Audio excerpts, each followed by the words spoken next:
The Society was founded in 1830. It involved the combination of a group who met to discuss the matters of the day in relation to our understanding of the world. From its inception in 1830, it really began to create the discipline of geography. Throughout its whole existence, its role has been to advance geographical science. Geography is one of those disciplines that transcends the natural sciences through the social sciences to the humanities. Geographers do have a unique perspective. We're interested in how and why things vary from place to place. The Society was at the forefront of the exploration of Africa, of the Antarctic, of the Arctic, and the information that was gathered during that period was collated and documented and became the core of the Society's collections. And the archives contains a lot of the material which researchers are most interested in because it's the least viewed part of the collection, and some parts of it may not have been viewed since it was deposited here.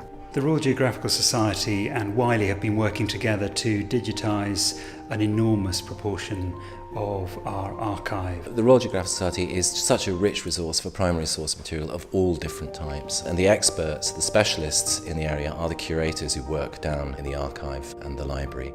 We're being entrusted with moving and scanning historic collections that are often really rare or unique, from a range of dates really from the 16th century right up to the 20th century.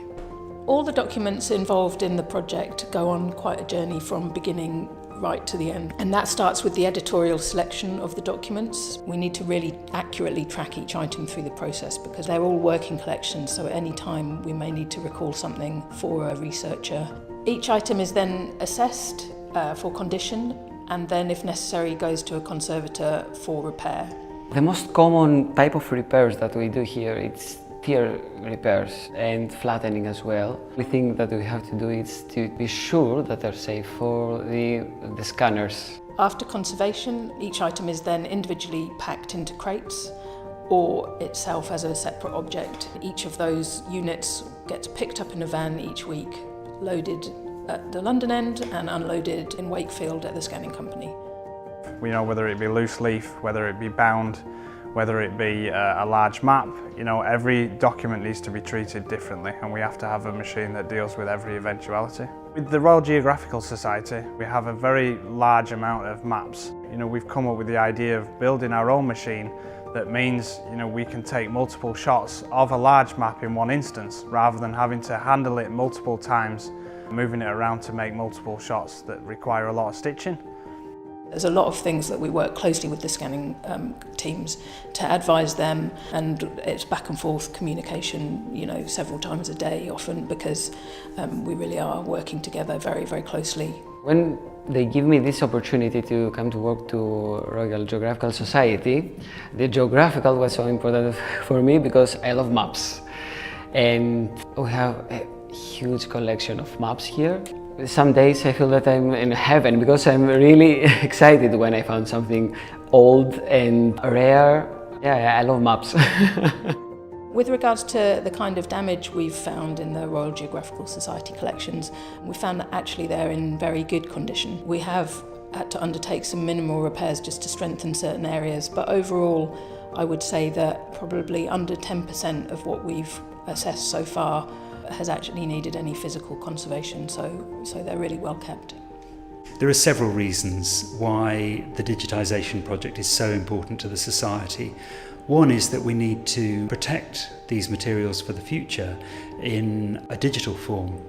That also allows us to share them with researchers all over the world. The researchers don't have to travel to West London. If you want to explore the riches and the resources of the archive at the Royal Geographical Society, it means you don't have to get on a plane. We are preserving history, but we're also providing history to the world through Wiley's platform, and that brings an archive to life. The Society's Map and Atlas collection has over 1 million items in it. It's the world's largest private collection. The highlights of the Map and Atlas collection for me are those early manuscript maps, so the very first maps that documented regions of the world, and also some of the indigenous mapping that we have within the collections. It makes it an invaluable source of information when researchers, for example, are looking at climate change.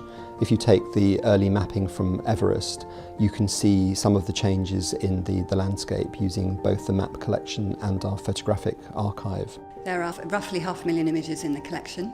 The earliest photographic image is about 1860 and it goes to the 1950s. The archives contains the unpublished material, letters, logbooks, diaries from individuals and also organisations, planning expeditions, travelling all over the world.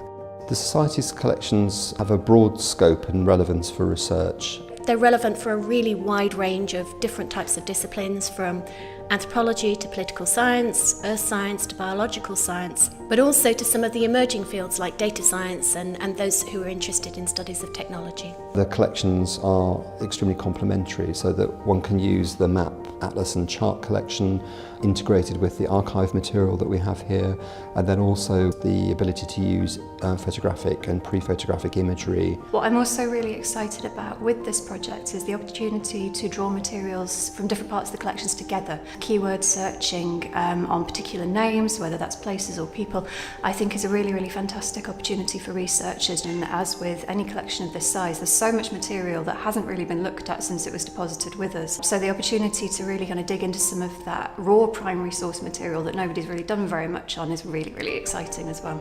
The archives here also allow us to ask questions about representation, or maybe more accurately, underrepresentation. Stories that haven't been told around themes of gender, race, ethnicity, indigeneity and class. So it's not just about the past, but it's also a baseline for the present.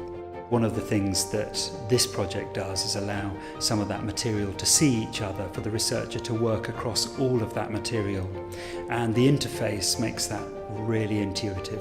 So the platform itself, it's really easy to use, whether it's at the basic search level, whether it's at the advanced search level, or whether it's through the use of the plethora of tools that we have provided, filtering by content type, filtering by date or date range.